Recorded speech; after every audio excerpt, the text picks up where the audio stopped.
Nous devons faire quelque chose aujourd'hui. C'est aujourd'hui que ça se passe ou jamais. Ce n'est pas demain, ce n'est pas l'autre, c'est aujourd'hui et c'est moi. Ce n'est pas demain, ce n'est pas le voisin, c'est aujourd'hui et c'est par moi. C'est ce que je veux que tu saches. Toi qui m'écoutes, toi qui me suis, tu es n'importe où dans le monde où tu es. Le changement en République démocratique du Congo, ça se passe aujourd'hui et ça se passe par toi. Mais aussi longtemps que vous êtes vivant, aussi longtemps que Dieu vous a prêté le souffle de vie, vous pouvez construire un business à partir de zéro. Parce que vous avez déjà votre santé, vous avez la capacité de parler. Vous pouvez vous mettre au coin d'une rue, commencer à parler. Et rien que votre parole peut vous emmener de l'argent. C'est comme si vous commencez par zéro. Vous pouvez avoir $0 en poche, mais être au coin de la rue et demander à porter le sac de quelqu'un en échange de l'argent. Rien au départ, mais à la fin de la journée, vous pouvez ramener quelque chose à la maison. C'est ça l'esprit d'entrepreneuriat dont nous voulons parler dans ce programme. Vous n'êtes pas obligé d'avoir un diplôme pour réussir dans la vie, un diplôme d'université. Non. Si vous respirez, si vous avez des mains, si vous pouvez parler, si vous pouvez marcher, vous pouvez gagner quelque chose. Le problème, ce n'est pas la quantité d'argent ou la quantité des choses que vous avez maintenant. Le problème, c'est êtes-vous mindset, comme on dit en anglais. Êtes-vous préparé à créer une richesse, à créer un progrès avec ce que vous avez, peu importe ce que vous avez. Donc, le même argent que vous avez envoyé au Congo ou en Afrique, comment est-ce que cet argent lui-même peut se remettre continuellement dans le système pour qu'il soit encore réutilisé? C'est de ça que nous allons parler aujourd'hui. Parce que chaque année, cet argent va en Afrique et chaque année, l'Afrique est encore plus pauvre. Créons, réfléchissons. Ils peuvent soutenir les business d'autres personnes pour que d'autres personnes qui ont le temps de faire ce business, qui ont l'intelligence, les compétences de faire ce business, le fassent et ils investissent en eux. Nous devons créer, nous voulons créer ce groupe ou cette classe d'investisseurs en République démocratique du Congo.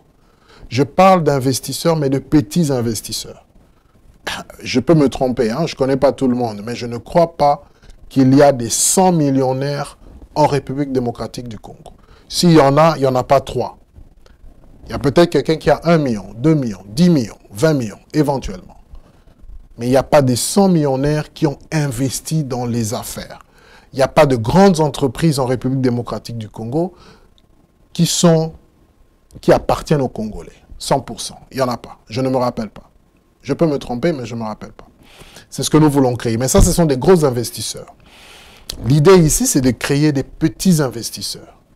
Des gens qui soutiennent les petites et moyennes entreprises, qui ont 5 000, 10 000 dollars de chiffre d'affaires ou de capital, qui ont 50 000 dollars de capital, qui ont 100 000 dollars de capital. Vous pouvez créer des petites et moyennes entreprises dans l'agroalimentaire. Vous pouvez avoir une ferme au coin de la rue, une ferme équipée, une ferme. Il y a des agronomes que les universités produisent chaque année en République démocratique du Congo. Ils ont de l'intelligence, ils ont de la capacité pour créer et réaliser ces choses.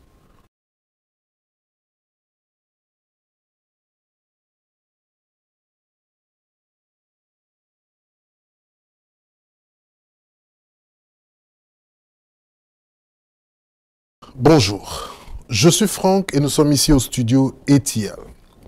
Vous savez, ça c'est le deuxième numéro de notre série d'émissions que nous appelons Les Pousseurs. Le Pousseur, c'est cette nouvelle émission au studio ETL qui a comme but de réveiller, pousser notre esprit entrepreneurial, notre esprit aux affaires. L'Afrique, comme vous le savez, est citée parmi les continents en arrière. L'Afrique est en arrière en ce qui concerne les investissements dans le monde, en ce qui concerne des grands développements dans le monde, l'Afrique est toujours citée en arrière.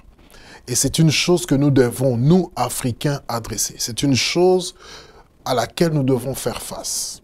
Il y a beaucoup de stratégies, il y a beaucoup de techniques qui existent là-bas dehors et nous avons pris l'option, ici au studio ETL, dans le cadre de cette émission, d'adresser petit à petit, de partir avec une technique, des éléments simples, adresser cette question. Ça veut dire quoi? nous avons pris l'option de décortiquer, de aller dans les petits éléments, comment est-ce que nous pouvons faire pour résoudre nos problèmes. Quelquefois les modèles européens, quelquefois les modèles de la Banque mondiale, des fonds monétaires internationaux, quelquefois ces modèles sont très intellectuels et ça nous dépasse. Et vous savez, ça fait plusieurs années, 50, 100 ans, que nos gouvernements en Afrique suivent ces modèles, mais nous ne pouvons pas dire que nous arrivons à des solutions visibles, parce que l'Afrique est toujours en arrière. Cette émission, Le Pousseur, a comme but de réveiller votre sens entrepreneurial, de vous faire comprendre que, avec les petits moyens, vous pouvez commencer à créer une activité, à créer une petite moyenne entreprise dans votre quartier, dans votre localité, là où vous vivez. Et si 10, 20, 100 personnes dans un même quartier créent des activités, le quartier peut devenir riche, la communauté peut devenir riche. C'est ça notre principe. Nous voulons aller bas. Nous voulons utiliser les moyens que nous avons. Nous savons que nous n'avons pas beaucoup de moyens en Afrique et nous voulons utiliser les petits moyens que nous avons. Et cette émission s'adresse beaucoup plus à la diaspora africaine. Nous sommes Congolais et nous adressons beaucoup plus à la diaspora de la République démocratique du Congo éparpillée dans le monde entier. Chers amis de la diaspora, nous pouvons nous organiser à changer les choses dans notre pays. Nous pouvons faire que les problèmes que nous décrions chaque jour, nous pouvons faire que les difficultés que nous décrions chaque jour pour la République démocratique du Congo, des problèmes de nourriture, des problèmes de santé, des problèmes de scolarisation, des problèmes divers, nous pouvons jouer quelque chose. Je le dis toujours, pour compter jusqu'à 10, il faut commencer par 1. Vous ne pouvez jamais arriver à 10 si vous n'avez pas encore commencé 1, 2, jusqu'à 10. Certaines personnes pensent même que, je l'ai dit souvent, pour compter jusqu'à 10, il ne faut pas commencer par 1, il faut commencer par 0. Parce que 0 est un nombre, 0 est un nombre entier, 0 est un nombre en mathématiques, en algèbre. 0 existe en tant que nombre. Il n'est pas positif, il n'est pas négatif, il n'est pas plus, il n'est pas moins. 0 est un nombre. C'est un nombre parce qu'il existe dans les calculs. Vous pouvez ajouter 0 à un chiffre. 3 plus 0 est un calcul. Vous pouvez ajouter 0 à 4, ça donne 4. Vous pouvez même diviser 0 avec un chiffre, ça donne impossible.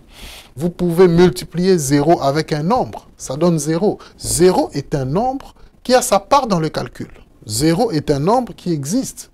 Donc, cette personne a bien eu raison de dire que pour compter jusqu'à 10, quelquefois, il faut commencer par 0. Ça veut dire quoi? Ça veut dire que vous ne pouvez rien avoir aujourd'hui. Vous avez $0 en banque. Vous avez rien du tout. Mais aussi longtemps que vous êtes vivant, aussi longtemps que Dieu vous a prêté le souffle de vie, vous pouvez construire un business à partir de 0. Parce que vous avez déjà votre santé. Vous avez la capacité de parler. Vous pouvez vous mettre au coin d'une rue, commencer à parler. Et rien que votre parole peut vous emmener de l'argent. C'est comme si vous commencez par 0. Vous, aussi longtemps que vous respirez, aussi longtemps que vous avez des bras, vous pouvez avoir $0 en poche, mais être au coin de la rue et demander à porter le sac de quelqu'un en échange de l'argent. Rien au départ. Mais à la fin de la journée, vous pouvez ramener quelque chose à la maison. C'est ça l'esprit d'entrepreneuriat dont nous voulons parler dans ce programme. Il y a des gros moyens, il y a aussi des petits moyens. Nous voulons insister sur les petits moyens. Nous voulons que dans nos quartiers, nous voulons que dans nos cellules en Afrique, que les jeunes gens créent de l'argent. Et nous le disons, si vous créez de l'argent, vous n'aurez pas besoin de suivre les politiciens. Si vous créez vos propres moyens, si vous êtes capable de sortir le matin avec votre intelligence, vos capacités et ramener quelque chose que vous avez créé, que vous avez gagné à la maison, vous ne serez pas obligé d'être mendiant. C'est ça l'indépendance. C'est ça l'autonomie économique. Vous n'êtes pas obligé d'avoir un diplôme pour réussir dans la vie, un diplôme d'université. Non. Si vous respirez, si vous avez des mains, si vous pouvez parler, si vous pouvez marcher, vous pouvez gagner quelque chose. Parce que pour compter jusqu'à 10, vous pouvez commencer par 1, 2, mais vous pouvez aussi commencer par zéro. C'est ça le principe de cette émission. L'entrepreneuriat. Développer l'entrepreneuriat. À n'importe quel niveau. Si vous avez 0 $, vous pouvez arriver à quelque chose. Si vous avez 50 $, vous pouvez créer quelque chose avec ce que vous avez. Si vous avez 1000 $, vous pouvez créer quelque chose avec ce que vous avez. Si vous avez 10 000 $, vous pouvez aussi créer quelque chose avec ce que vous avez. Dans nos communautés, nous sommes très religieux, très chrétiens. Et il y a cette parabole de talents que nous tous nous connaissons. Dieu a placé en vous des talents. 1, 5, 10 et plus. Peu importe. Le problème, ce n'est pas la quantité d'argent ou la quantité des choses que vous avez maintenant. Le problème, c'est êtes-vous mindset, comme on dit en anglais. Êtes-vous préparé à créer une richesse, à créer un progrès avec ce que vous avez. Peu importe ce que vous avez. Alors aujourd'hui, le thème d'aujourd'hui, c'est comment recycler ou auto-recycler les transferts vers l'Afrique. J'ai dit que cette émission s'adresse essentiellement à la diaspora, c'est-à-dire à la diaspora africaine, à ceux qui sont sortis de l'Afrique et sont allés habiter en Europe, en Asie, aux États-Unis, en tout cas en dehors de l'Afrique, pour trouver une meilleure condition, pour trouver des meilleures conditions. Généralement, c'est pour ça que nous sortons. Je suis congolais, donc ça va s'adresser beaucoup plus à la diaspora congolaise, n'est-ce pas? Donc toute personne qui est sortie de la République démocratique du Congo, aller au Congo-Brazza, en Angola, ailleurs, pour trouver une meilleure vie, cette vidéo, ce programme s'adresse à vous. Maintenant, le thème d'aujourd'hui, donc, comment recycler ou auto-recycler les transferts d'argent vers l'Afrique. Qu'est-ce que ça veut dire recycler? Le dictionnaire nous dit que recycler veut dire remettre dans le processus pour être réutilisé. Donc quand vous avez quelque chose qui avait déjà été utilisé, vous le remettez dans le processus. Pour que cette chose soit réutilisée, cette action-là est appelée recycler. Vous avez un bien, vous avez quelque chose que vous avez déjà utilisé, vous le remettez dans le système pour le réutiliser, c'est recycler. Vous avez un sachet d'emballage, vous êtes allé acheter quelque chose au supermarché, on vous a vendu ça dans un sachet. Ça a été utilisé pour emporter le colis. Et ce sachet-là, vous le jetez dans une poubelle, quelqu'un récupère ce sachet, va le nettoyer, le retravailler et le remettre pour qu'on puisse encore le réutiliser dans un autre, comme un autre emballage prochainement. Cette action-là, c'est ça qu'on appelle recycler. N'est-ce pas? Et la question que nous nous posons, comment recycler les transferts d'argent? Et nous avons dit comment recycler ou auto-recycler. C'est-à-dire comment est-ce que l'argent peut lui-même peut se remettre en processus pour qu'il soit réutilisé. Donc le même argent que vous avez envoyé au Congo ou en Afrique, comment est-ce que cet argent lui-même peut se remettre continuellement dans le système pour qu'il soit encore réutilisé? C'est de ça que nous allons parler aujourd'hui. On dit que plus de 100 milliards de dollars sont envoyés chaque année en Afrique par la diaspora africaine. Les Africains qui sont sortis de l'Afrique, ils sont en Asie, en Chine, à Dubaï, ils sont en Europe, en France, en Belgique, ils sont à Londres, ils sont aux États-Unis, ils sont en Amérique du Sud. Tous les Africains, globalement, chaque année, l'argent qu'ils envoient par Western Union, l'argent qu'ils envoient par toutes les agences de transfert, l'argent qu'ils envoient de main en poche. Un ami voyage, prend un avion, vous lui donnez 500 $ qu'il donne à un frère, à un membre de famille. Relativement, on a calculé, on estime ces montants-là à 100 milliards de dollars chaque année que la diaspora envoie en Afrique. La France elle-même, on pense qu'elle envoie autour de 10 milliards de dollars chaque année. Les États-Unis, vous savez, c'est beaucoup plus grand que la France, envoient autour de 13 à 15 milliards de dollars chaque année. Maintenant, il se pose une question. Pourquoi ne pas créer des petites et moyennes entreprises pour aider efficacement l'Afrique avec cet argent-là? 100 milliards de dollars chaque année. 100 milliards de dollars chaque année. Vous divisez 100 milliards par 12, nous sommes autour de 8 milliards. 8 milliards de dollars sont envoyés chaque mois. Pendant 30 jours, 8 milliards de dollars quittent le dehors de l'Afrique pour aller vers l'Afrique. Je ne sais pas si vous réfléchissez. 8 milliards de dollars. Divisez 8 milliards par 30. Donc, 220 millions de dollars sont envoyés chaque jour en Afrique. Vous réveillez le matin à 6 heures, vous commencez à compter les heures, les activités commencent. Kene, va à Walmart, envoie-moi 50 dollars.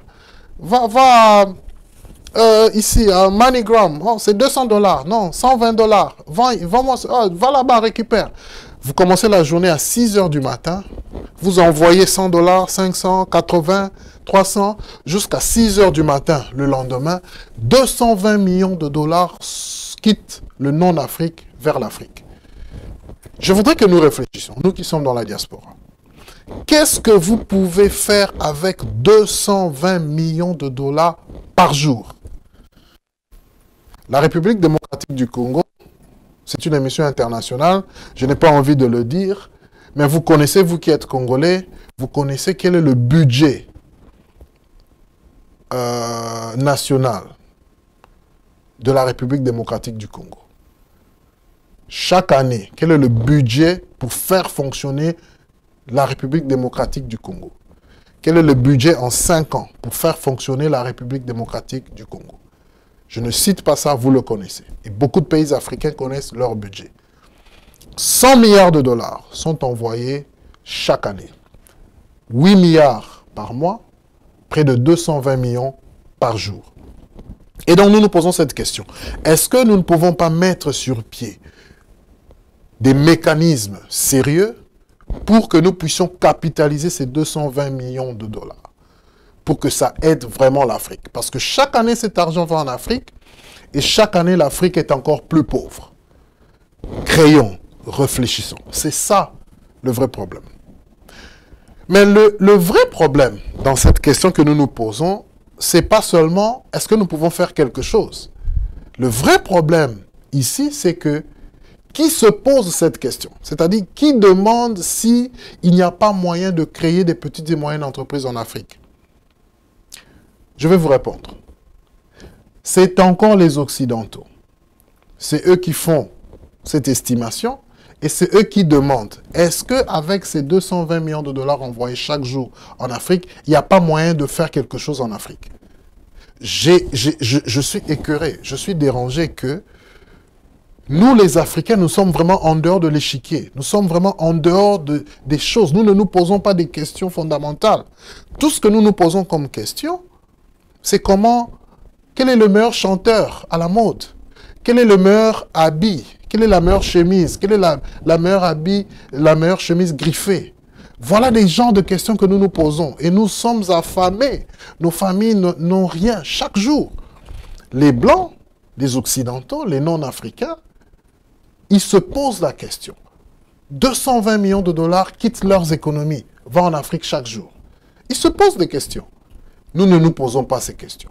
Et ça, c'est le premier problème. Et ne pas se poser cette question nous met dans une position où nous ne cherchons pas de réponse. Ne pas se poser ce genre de questions nous met dans une position où nous ne cherchons pas des réponses. C'est peut-être pour ça que l'Afrique est toujours en arrière. Nous devons apprendre à nous poser ces questions et à chercher des réponses.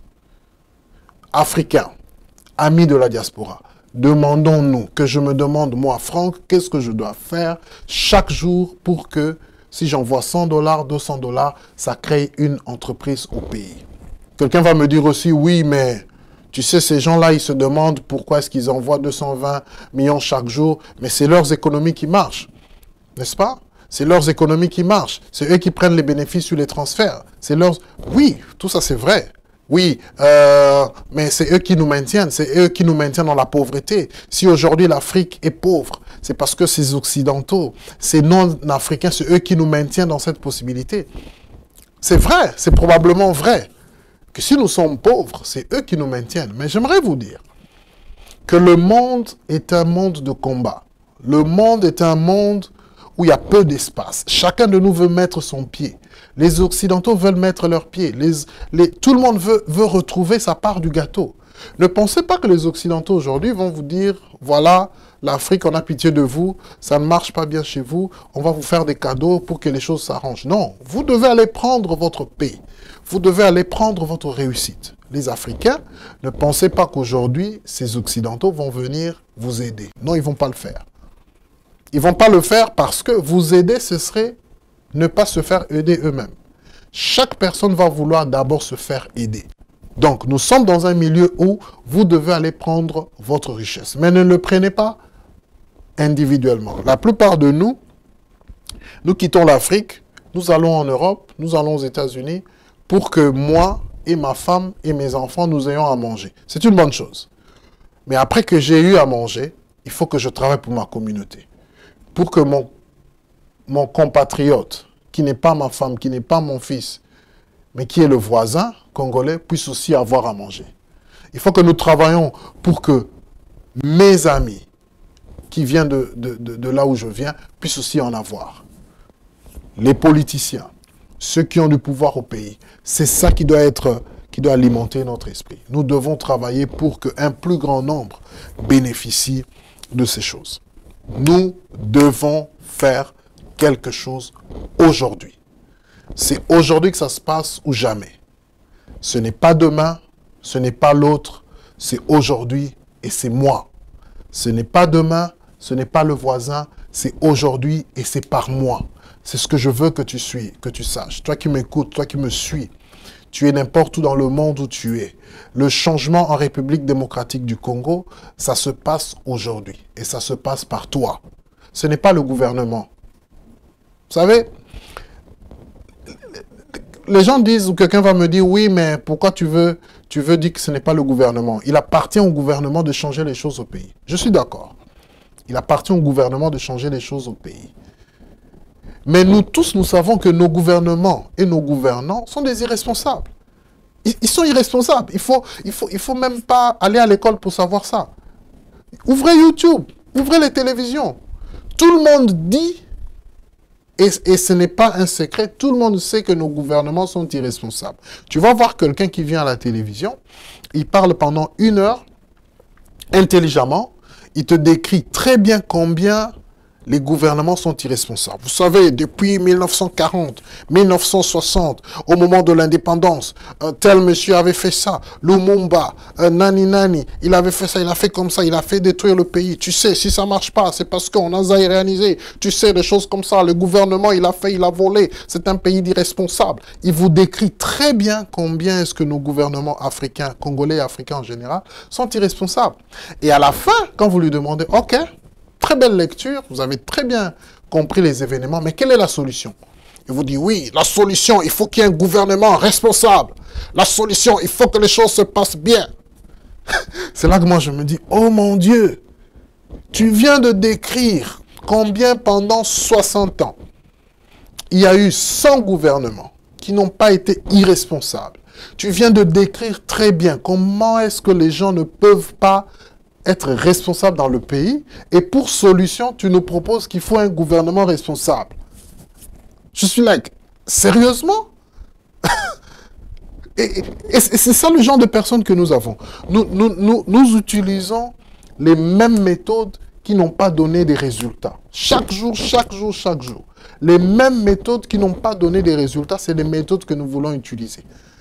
Tu décris très bien que nous ne sommes pas responsables, il y a un problème de mentalité, et quand on te dit c'est quoi la solution, il faut un gouvernement responsable. It doesn't make sense, comme on dit en anglais. It's a nonsense. C'est pas possible. Non, il faut amener d'autres formules, d'autres pistes de solutions. Il faut amener d'autres formes de solutions. Donc, il ne faut pas, c'est pour ça que je dis, il ne faut pas responsabiliser seulement les gouvernants et les gouvernements. Nous sommes aussi complices. Nous sommes aussi complices parce que cette personne qui va te décrire combien le gouvernement est irresponsable, regarde dans sa vie personnelle. C'est quelqu'un qui triche professionnellement. C'est quelqu'un qui utilise les biens de l'entreprise. C'est quelqu'un qui est autant mauvais que les gouvernants qu'il décrit. Et s'il a la chance d'être dirigeant demain, s'il a la chance, cette même personne, s'il a la chance de devenir responsable demain, il va faire les exactes mêmes choses. Donc le problème se trouve ailleurs, en tout cas pas seulement dans les gouvernants et dans les gouvernements, le problème se trouve aussi chez nous. Si nous commençons à voir le problème chez nous, possiblement, éventuellement, nous pouvons commencer à trouver des solutions. Donc il faut bien reconnaître les problèmes et bien les adresser. En Afrique, il y a deux pays, l'Éthiopie et le Rwanda. Ces deux pays mènent des campagnes ciblées pour leurs expatriés.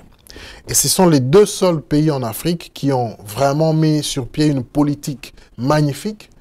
Et les informations que je vous donne ici, je les prends, c'est public sur Internet, et je les ai prises essentiellement dans le site des UN, des Nations Unies. On cite deux pays, l'Éthiopie et le Rwanda, qui ils mènent des campagnes ciblant leurs expatriés pour les inciter à investir dans les projets de développement dans leur pays d'origine. Donc, les gouvernants ou les gouvernements de ce pays ont des campagnes où ils favorisent les expatriés, la diaspora, à revenir investir dans le pays. C'est vrai ici, leur méthode de travail, ils ont des dirigeants qui ont appris, qui ont compris ça. Ils le font ça. Chez nous, en République démocratique du Congo, il y a apparemment une intention de faire ça aussi. Je crois qu'il y a un ministère de la diaspora ou des étrangers, si je ne me trompe pas. Donc il y a cette intention de le faire. Et de plus en plus en Afrique, il y a cette dynamique qui va aller vers là. Et cette émission encourage cette dynamique-là. Et donc, de plus en plus, il y a cette dynamique qui va vers là pour encourager des investisseurs expatriés ou diaspora. Donc, c'est une très bonne chose. Donc, l'Éthiopie, le Rwanda, si on suit leurs exemples, ils réussissent très bien, n'est-ce pas? Et ils font un très bon travail là-dessus. On dit que ces pays ont mis sur place des politiques officielles relatives à la diaspora. Instaurer la double nationalité pour leurs membres, facilitation, mesures incitatives en affaires, exonération douanière, etc. Donc, ces deux pays ont mis des mécanismes pour que leur diaspora, pour favoriser leur diaspora, c'est-à-dire les originaires de pays qui sont sortis, pour leur permettre de revenir au pays et d'investir. Ils ont des facilités en termes d'exonération douanière, ils ont des facilités en termes de développement en affaires. Donc, s'ils veulent créer des affaires et se développer, ils ont des facilités. Si vous êtes originaire, par exemple, de l'Éthiopie ou du Rwanda, d'abord, vous avez la double nationalité. Ce qui fait que ça vous permet d'avoir une facilité à agir dans votre pays. Et ici, c'est entre parenthèses. Je ne suis pas pour l'irrévocabilité de la nationalité congolaise. Je suis d'accord et je soutiens le fait qu'il faut qu'on ouvre ça. La double nationalité est une bonne chose. Il faut faire ça. C'est une bonne chose à tous égards. Aujourd'hui, il n'existe pratiquement plus de pays qui ont une irrévocabilité de la nationalité. Ça n'existe pas. Il y a même des pays qui ont fait la différence entre la nationalité et le citizenship, ou la naturalisation. Mais on ne va pas entrer dans le détail. Je ne suis pas en train de parler de l'accès au poste de président de la République ou l'accès au poste important du pays. Non. Je sais que c'est un sujet qui est très débattu en République démocratique du Congo en ce moment ici. Je ne parle pas de ça. N'est-ce pas? Je ne parle pas de la loi Noël Tchani ou quoi que ce soit. Non, ou la proposition de loi. Noël Tchani, je ne parle pas de ça. Je parle de la double nationalité des communs de mortels. Vous pouvez ne pas être chef de l'État et vivre dans ce pays et avoir une double nationalité. Je ne parle pas de l'accès au poste de président de la République, etc. Non, je sais que c'est un sujet qui est bien débattu en ce moment ici en République démocratique du Congo. Je ne parle pas de ça. Je parle de la double nationalité. Des communs de mortels, vous êtes congolais, vous pouvez avoir deux nationalités et ça vous donne des facilités en affaires dans le pays. Je parle des mesures incitatrices. des mesures que le pays doit avoir, doit mettre sur place. Donc, ça c'est la responsabilité des gouvernants et du gouvernement de le faire, mais je veux aussi parler des individus. Nous qui sommes là, j'ai dit tout à l'heure, nous ne devons pas tout mettre sur le gouvernement ou les gouvernants. N'est-ce pas? Nous avons la responsabilité. Du reste, c'est une responsabilité d'aller au pays, aller investir notre argent. Comment convertir les investissements? Nous avions dit que près de 100 milliards de dollars sont envoyés chaque année en Afrique. Nous devons nous organiser. Nous allons mettre de l'argent ensemble. Nous allons mettre de l'argent canalisé. Les donations que nous donnons au Congo, nous allons les mettre ensemble, soutenir des projets. Il y a un show, il y a une émission qui est très bien connue ici, le Shark Tank. C'est un groupe d'investisseurs.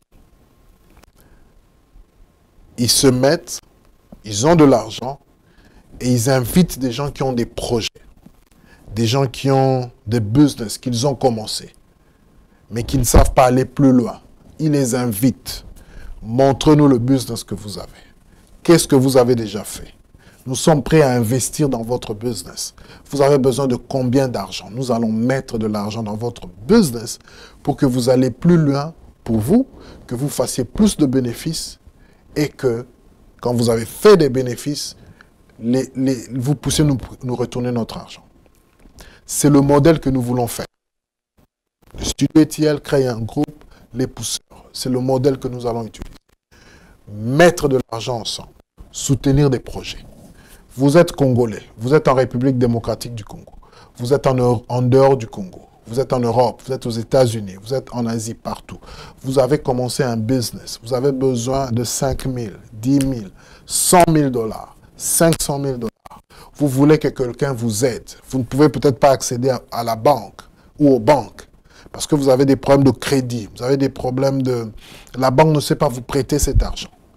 Ou vous vivez dans un pays où la banque ne croit pas en votre affaire. Contactez-nous.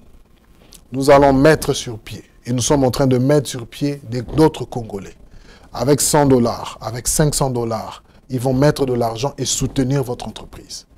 Nous avons dit que nous voulons aller petit, nous voulons commencer maintenant et nous voulons le faire aujourd'hui.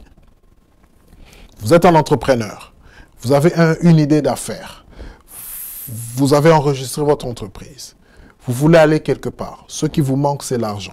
Mais votre idée d'affaires est précise, votre plan d'affaires est précis. Contactez-nous, il y a un numéro qui est ici sur l'écran. Nous allons donner de l'argent. L'argent que d'autres personnes aussi vont donner.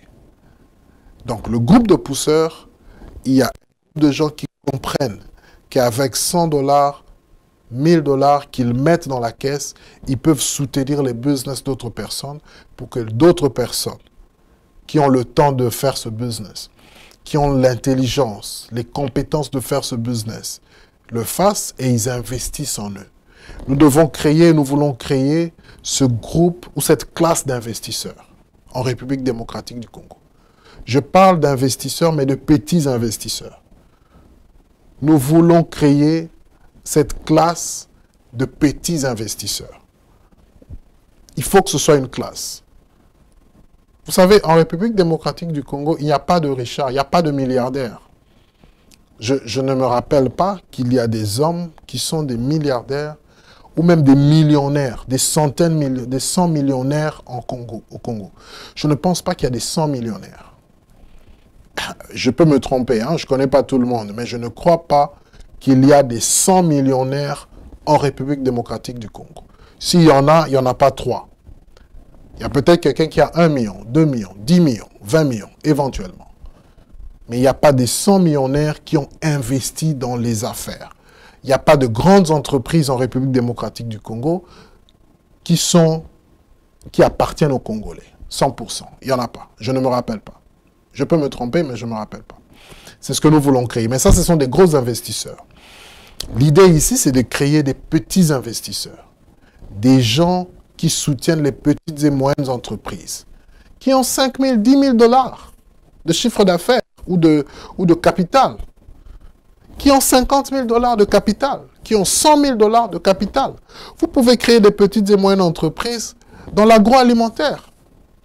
Vous pouvez avoir une ferme au coin de la rue, une ferme équipée, une ferme. Il y a des agronomes que les universités produisent chaque année en République démocratique du Congo.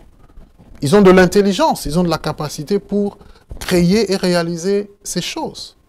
Près de 220 millions sont envoyés chaque jour vers l'Afrique. Comment est-ce que nous pouvons recycler ça? Comment est-ce que nous pouvons remettre cet argent dans le système pour qu'il soit réutilisé? Le seul moyen, pour moi, le seul moyen de recycler cet argent pour qu'il soit remis dans le système, c'est de l'investir. Au lieu d'envoyer de l'argent, que ça aille être consumé ou consommé, mettez ça dans une entreprise. Donc, créons des petites et moyennes entreprises, créons des entreprises locales et envoyez votre argent, investissez dans ces entreprises pour que vos frères qui sont au pays, qui n'ont pas de travail, viennent travailler dans ces entreprises. N'est-ce pas?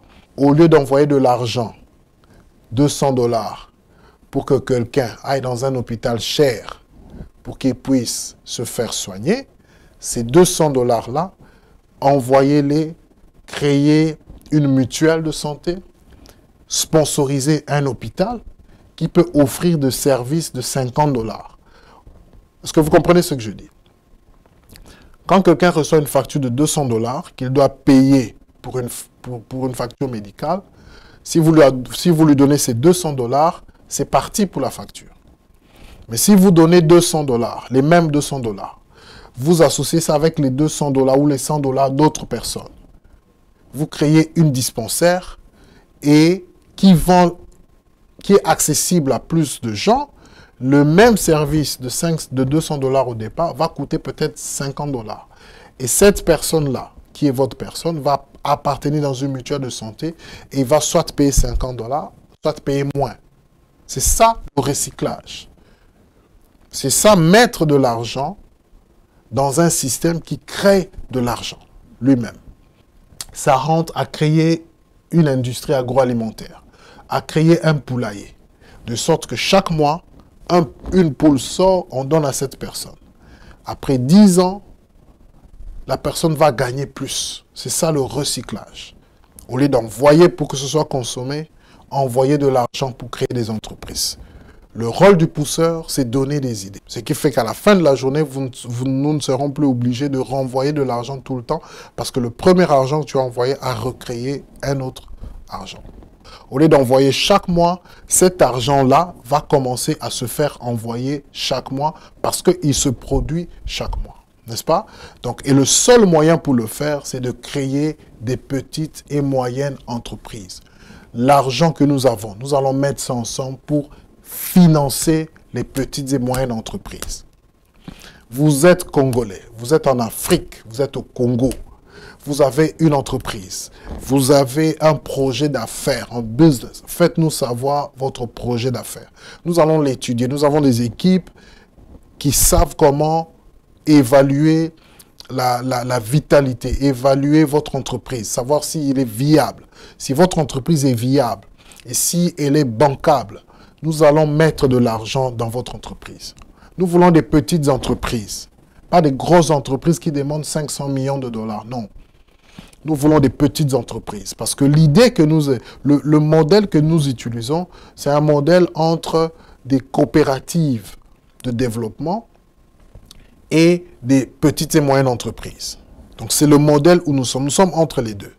N'est-ce pas? Nous avons mis sur pied un modèle différent qui fonctionne comme des coopératives de développement local avec l'activité ou le fonctionnement des petites et moyennes entreprises.